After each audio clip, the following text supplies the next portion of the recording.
प्यार क्या होता है मेरे भाई? ये नई नस्ल, इसने बेहयाई को प्यार का नाम दे दिया। मैं सड़क पर अभी आ रहा था, कार में बैठा हुआ था, इधर से लड़की जा रही, उधर से लड़का जा रहा है, वो उसको देख रही, वो उसको देख रहा है। मुझे बड़ा अफसोस हुआ। मैंने अपने कार के साथियों से कहा, ये क्या तरीका है मेरे भाई? जलसे का प्रोग्राम है और सड़क पर इस तरीके से लड़के लड़कियों की भीड़ लगी है, नैन मटक्का चल रहा है, क्या मतलब है इसका? ये नहीं होना चाहिए मेरे भाई। ये प्यार नहीं है, ये मोहब्बत नहीं है, ये वासना है, ये हवस है। इस्लाम में प्यार वो होता है जब सैकड़ों लोगों के बीच में मौलवी साहब के सामने लड़का इकरार करता है, हाँ मैं फला बिन फला इस लड़की को अपने निकाह में कबूल करता हूं। प्यार तो ये होता है जब सुबह आप उठें तो बीवी कहे चलिए जाइए, गोश्त लेके आइए, सब्जी लेके आइए, धनिया लेके आइए। वो जिम्मेदारी उठाने का नाम प्यार होता है। ये प्यार बाबू सोना वाला प्यार प्यार नहीं होता है। ये किसी के मोबाइल पर रिचार्ज करा देने से प्यार और मोहब्बत साबित नहीं होती है, माफ कीजिएगा। न प्यार में सब जायज है, न जंग में सब जायज है। दुनिया की नजर में जंग का कोई कानून नहीं है। इस्राइल की फलस्तीन से लड़ाई चल रही है। 7 अक्टूबर को हमास ने हमला किया इस्राइल पर। इस्राइल ने कहा हम जवाब देंगे। इस्राइल ने जवाब दिया, पूरे गाजा को तबाह कर दिया। पूरा शहर गाजा तबाह, छोटे छोटे बच्चे, उनकी लाशों के चितरे उड़ गए और ये दुनिया खामोश तमाशाई बनी बैठी रही। ये दुनिया जो कुत्तों के मरने पर अफसोस करती है, ये दुनिया जो जानवरों के मरने पर अफसोस करती है, गाजा के छोटे छोटे बच्चों की लाशों पर इस दुनिया की आंखों में आंसू नहीं आया मेरे भाई। मेरे प्यारे साथियों, जंग करने के भी कुछ दस्तूर होते हैं, कुछ उसूल होते हैं। इस्राइल को ये उसूल नहीं मालूम, लेकिन आओ इस्लाम के उसूल मैं आपको बता देता हूं। अल्लाह के प्यारे नबी जब अपने सहाबा को जंग के मैदान में भेजा करते थे तो अल्लाह के नबी कहते थे, ला तक़्तुलू वलीदन, किसी बच्चे को कत्ल न करना, वला तक़्तुलू शैखन फानिया, बहुत बूढ़ा इंसान जो लड़ाई के मैदान में लड़ाई नहीं कर रहा है उस बूढ़े को कत्ल मत करना, वला तुहर्रिकू शजरा, किसी पेड़ को आग न लगाना, किसी की इबादत गाह के ऊपर हमला मत करना। इस्लाम जंग के उसूल बताता है।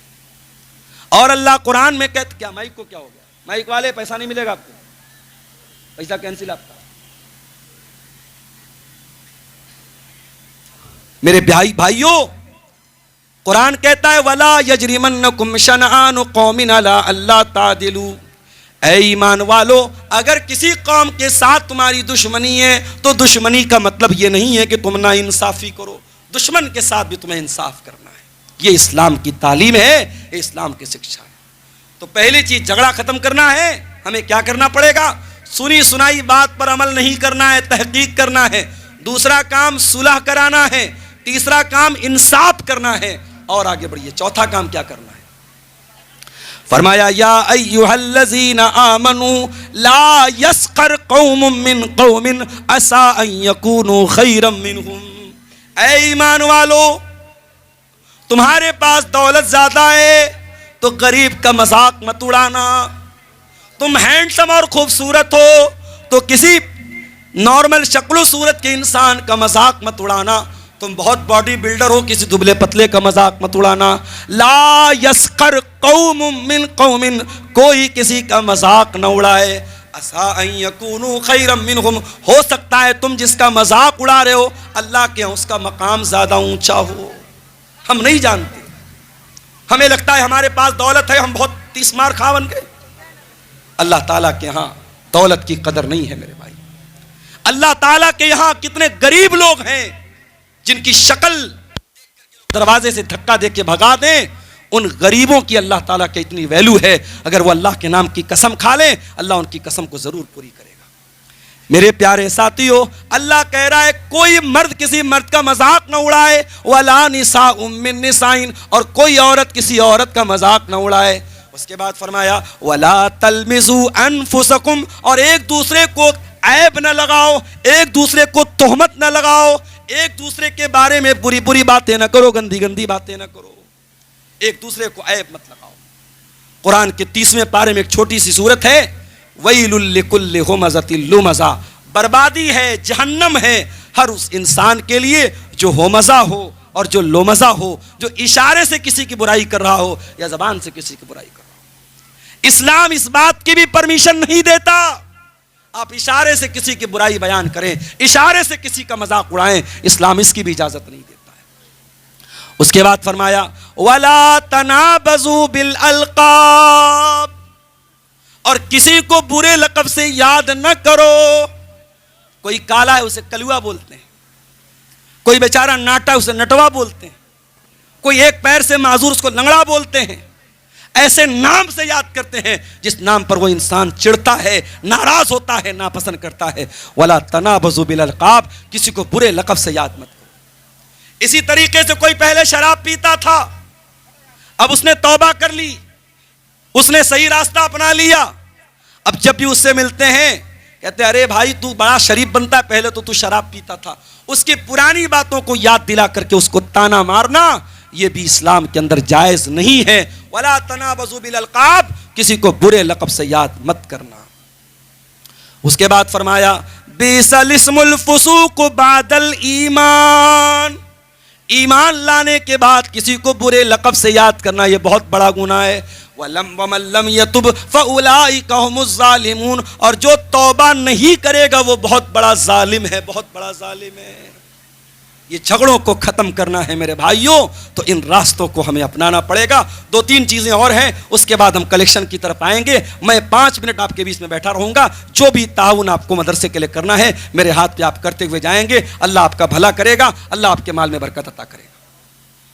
फरमाया या अय्युहल्लज़ीना आमनुज्तनिबू कसीरम मिनज़्ज़न, ऐ ईमान वालो बहुत ज्यादा बदगुमानी से बचा करो, बदगुमानी मत पालो किसी के बारे में। अल्लाह के नबी के पास एक सहाबी आए, कहा अल्लाह के नबी बच्चा पैदा हुआ है, मैं गोरा, मेरी बीवी गोरी, बच्चा काला कहां से पैदा हो गया, मुझे बीवी के कैरेक्टर पर शक हो रहा है। वो जमाना तो डीएनए चेक करने का जमाना नहीं था, डीएनए टेस्ट हो जाता पता लग जाता। नबी ने कहा अच्छा ये बताओ तुम्हारे पास ऊंट है? कहा ऊंट है। आपने कहा कौन से कलर का ऊंट है? कहा अल्लाह के नबी सुर्ख ऊंट है, जो रेड कलर के ऊंट होते हैं वो ऊंट है। आपने कहा सारे ऊंट सुर्ख हैं या उन रेड कलर के ऊंटों में कोई ऊंट तुम्हारा मटियाले कलर का या ब्लू कलर का भी है? कहा अल्लाह के नबी मटियाले कलर के भी कुछ ऊंट हैं। आपने पूछा जब सारे ऊंट सुर्ख कलर के हैं, सुर्ख रंग के हैं, तो उन सुर्ख रंगों में ये ब्लू रंग का, ये मटियाले रंग का ऊंट कहां से आ गया? कहा अल्लाह के नबी हो सकता है उसके बाप दादा में कोई ब्लू रंग का, कोई मटियाले रंग का रहा हो और उसकी रग खींच करके चली आई हो और बच्चा इस कलर का पैदा हो गया हो। आपने फरमाया ऐ मेरे प्यारे साहबी, अगर ऊंटों में ये पॉसिबल है तो इंसान में भी ये पॉसिबल है। इसकी वजह से अपनी बीवी के ऊपर शक करना जायज नहीं है। इस्लाम की तालीम ये है, इस्लाम की तालीम ये है, किसी के बारे में बदगुमानी मत करो मेरे भाई। जरूरी नहीं है कि मौलाना साहब रात को 2 बजे अगर चैटिंग कर रहे हैं तो किसी से गलत ही चैटिंग कर रहे हैं। जरूरी नहीं है कटिहार के किसी सिनेमा हॉल के पास से कोई गुजर रहा है तो फिल्म देख करके ही आ रहा हो। जरूरी नहीं है कोई बाइक पर किसी बुर्का वाली लड़की को लेके जा रहा हो तो उसकी कोई गैर औरत हो सकता है उसकी कोई रिश्तेदार हो, उसकी बहन हो, उसकी बीवी हो। हमें किसी के बारे में बदगुमानी करने से जहां तक हो सके अपने आप को बचाना चाहिए। हमारा मसला क्या है? जब मसला हमारा अपना आता है हम बचने के 1000 रास्ते निकाल लेते हैं, लेकिन जब मसला दूसरे का आता है हम सामने वाले को कोई बेनिफिट देने को तैयार नहीं होते। मेरे प्यारे साथियों, जैसे अपने लिए तुम बहाना तलाश करते हो, दूसरों के लिए भी बहाना तलाश किया करो, दूसरों को भी माफ कर दिया करो, दूसरों के बारे में अच्छा गुमान रखा करो।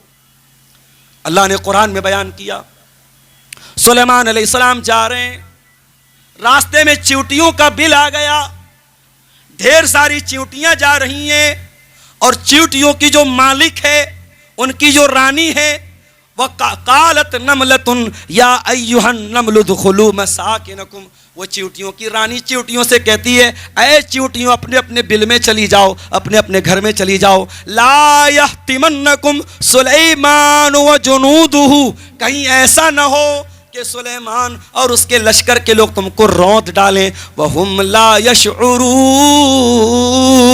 और सुलेमान और उसके लश्कर के लोग अगर ऐसा करेंगे तो अनजाने में करेंगे, जानबूझकर के वो चींटी को भी कत्ल नहीं कर सकते। पता ये चला किसी नबी का मानने वाला किसी चींटी को भी बेकसूर नहीं मारता, किसी नबी का कलमा पढ़ने वाला एक चींटी को भी कत्ल नहीं कर सकता, तो आखिरी नबी का मानने वाला आतंकवादी कैसे हो सकता है? अगर सुलेमान का लश्कर जानबूझ करके चींटियों को रौंद नहीं सकता है, तो मुहम्मदुर रसूलुल्लाह का कलमा पढ़ने वाला और मुहम्मदुर रसूलुल्लाह के दीन पर चलने वाला और इस्लाम पर चलने वाला, मेरे प्यारे साथियों, आतंकवादी नहीं हो सकता, दहशतगर्द नहीं हो सकता, बेकसूरों को नहीं मार सकता, और जो बेकसूरों को मार रहा है, जो आतंकवाद कर रहा है, वो मुसलमान नहीं हो सकता। तो इस्लाम हमें इस बात की तालीम देता है कि हम अच्छा गुमान रखें, दूसरों के बारे में बेहतर गुमान रखें। उसके बाद फरमाया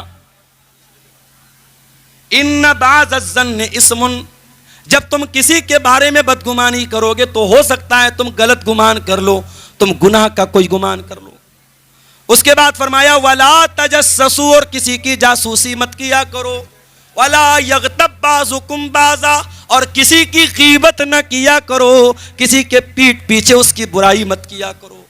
अयुहिब्बु अहदुकुम अन याकुला लहमा अखीहि मैता, क्या तुम ये पसंद करोगे अपने मरे हुए भाई का गोश्त खाओ? जब तुम ये पसंद नहीं करोगे तो गीबत क्यों करते हो? गीबत करना भी तो अपने मरे हुए भाई का गोश्त खाना है। जब हम किसी की गीबत करते हैं गोया कि हम उस अपने मरे हुए भाई का गोश्त खाते हैं। इंसान का गोश्त खाए ये हम सोच भी नहीं सकते, तो जब हमारे लिए ये बड़ा नागवार है तो गीबत करना, आज हमारी माएँ बहनें माफ़ कीजिएगा गीबत के मामले में एक नंबर की होती हैं। जहाँ चार औरतें बैठी हों ज़रूर कुछ ना कुछ गीबत एक दूसरे की करेंगी। मेरी बहनों, मेरी माओ, अपनी ज़बान की हिफाजत करो, गीबत से अपने आप को बचाओ। और आखिरी बात अल्लाह ने फरमाया या अय्युहन्नास इन्ना खलकनाकुम मिन ज़करिन व उन्सा, ऐ लोगो हमने तुमको एक मर्द और एक औरत से पैदा किया है। वजअलनाकुम शुऊबन व क़बाइल, तुम्हें बिरादरियों में बांटा है, तुम्हें खानदानों में बांटा है। कोई शेरशाबादी है, कोई शेख है, कोई अंसारी है, कोई यूपी का रहने वाला, कोई बिहार का रहने वाला, कोई बंगाल का रहने वाला। खानदान अलग, कल्चर अलग, रहन सहन अलग क्यों है? लितारफू, ताकि तुम एक दूसरे को पहचानो।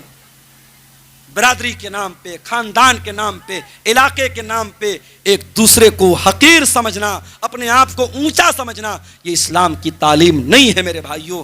आज हमारे समाज में बहुत सारे झगड़ों की बुनियाद क्या है? तासुब।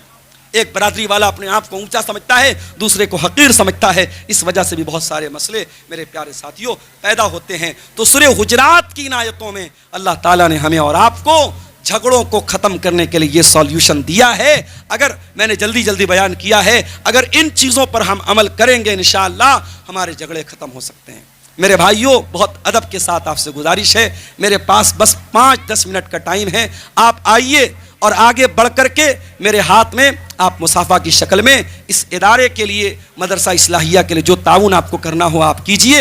इंशाअल्लाह मैं दुआओं से भी आपको नवाजूंगा और इंशाअल्लाह जिस मकसद के लिए आज का ये प्रोग्राम हुआ है अल्लाह ताला उस मकसद को कामयाब करेगा। ये हमारे हाजी साहब ने ला करके फिर ये रकम दी है और ये किसी भाई ने 200 रुपया ला करके दिया है और ये मज़ीद 700-800 रुपये की रकम आई है। अल्लाह ताला हमारे इन तमाम चंदा देने वालों के चंदे को, अब्दुल-जब्बार रिमझिम होटल की तरफ से, ये रिमझिम होटल के मालिक अब्दुल जब्बार भाई हैं, इन्होंने 1000 रुपये का चंदा पेश किया है। अल्लाह इनके ताउन को कबूल फरमाए रब्बुल आलमीन। आइए आप लोग आइए, मौलाना साहब के दस्ते में बहुत अच्छा मौका, इससे बढ़िया मौका और क्या हो सकता है। हमारे शेख कभी कलेक्शन का काम नहीं करते।